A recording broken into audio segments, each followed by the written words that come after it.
Mas quando a gente fala de processamento cerebral, um outro mito que é muito comum ver, isso me dói assim a testa, já vi gente falando, grande, você só usa 10% do seu cérebro, se você pudesse usar muito mais por cento, você ia ter Aí assinado Albert Einstein, tá ligado? Não. Tipo, o cara nem... Não, isso assim é um mito que você usa 100% do seu cérebro a todo momento. Por exemplo, você, Yuri, agora, nesse momento, está prestando atenção no que eu estou falando. Você está se concentrando. Mas você está regulando o seu circuito motor, porque você está quietinho, sentado, sem se mover. Você está regulando áreas do sistema límbico.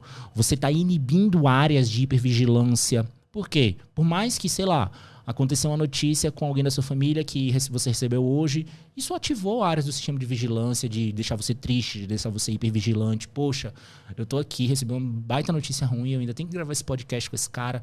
Seu filtro, seu funcionamento executivo tá inibindo esses pensamentos, certo? Então, seu cérebro tá conectado a todo momento. Você tá fazendo processamento visual, você tá me vendo, você que tá aí na auditivo, sua casa. visual. É igual aquela pessoa que tenta conversar num bar lotado. As mesas estão conversando, mas você consegue ter um nível mínimo de para você poder ouvir o cara da frente, né? Sabe quem faz isso no seu cérebro?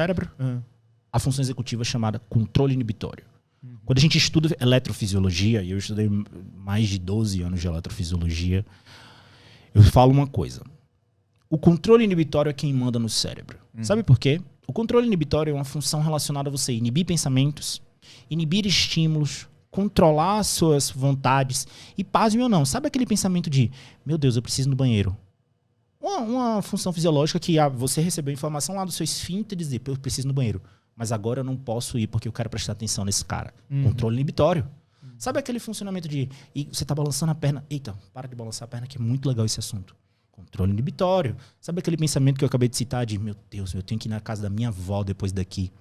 Mas eu não quero prestar atenção nisso agora. Isso tem a ver controle inibitório. Com rede de modo padrão também ou não? A rede de modo padrão é uma rede de circuitos, são áreas específicas, e você tem ali áreas do córtex frontal, parietal, temporal, que se conectam para regular o estado de relaxamento, o estado de pensamento inner, né? O self, você pensar sobre você mesmo, você está relaxado, então seria não está engajado. Seria um circuito antagônico ao que nós estamos ativando agora. Muito bem. Quando você está se concentrando, quando você está tendo circuito executivo, a gente chama isso da rede executiva de funcionamento, perfeito, ela está ativa. Você tem uma redução da rede de modo padrão. Agora, se você tem um aumento do funcionamento da rede de modo padrão, você desconecta quem? A rede de funcionamento executivo. E aí certo? Você tá relax, tá de boa. Tá... Exato. Você não está engajado numa tarefa cognitiva, você não está prestando atenção. Então você está na rede de modo padrão. E existem outras redes no cérebro, como o circuito de saliência, o circuito de Papez, que executam algumas funções comportamentais. Mas o que eu quero dizer? Que você usa 100% do seu cérebro, cara. O que acontece? Tem áreas, algumas estruturas vão ter maior atividade em determinada função comportamental, outras estruturas têm uma sua atividade um pouco mais reduzida, mas tem atividade, tá? Então não existe isso de você usar 10% do cérebro, bem como também não existe uma coisa. Não sei se você já ouviu falar, dizer assim, essa pessoa ela tem um cérebro emocional, ou essa pessoa ela tem um cérebro mais criativo porque ela ativa mais um hemisfério do cérebro. Cara, isso é uma balela. Não tem nada a ver. Isso é balela. Você tem circuitos dentro dos dois hemisférios. A gente tem um lado direito do cérebro e o lado esquerdo. Esses dois lados trocam informação para regular o seu comportamento, tá? Como eu comentei, o que acontece? Em determinado comportamento, você tem maior atividade de um hemisfério, mas esse outro hemisfério também está trabalhando. Mas ele está regulando o funcionamento. Então, você tem atividade do seu cérebro de 100% a todo momento para regular os nossos comportamentos. Ou seja, existem sim diferenças estruturais, diferenças na maturação e na intercomunicação. E é interessante, eu acho que talvez numa linguagem um pouco menos técnica, o médico explicar um pouco isso para o paciente, até porque eu acho fundamental o autoconhecimento. Perfeito. Porque a pessoa ela fica até menos ansiosa. Tipo assim, eu vim aqui conversar com esse maluco, ele só me deu 3 receitas de remédio. Aí você sai de lá, cabisbaixo. Você quer se entender, cara. Eu já recebi questões assim no meu direct de falar assim, cara, eu fui para tal profissional e foi o primeiro profissional que me explicou o que eu tenho. Porque ele sabe muito bem falar sobre isso, ele falou todas as dificuldades, ele citou tudo que eu tenho, então isso fez muito sentido por mim.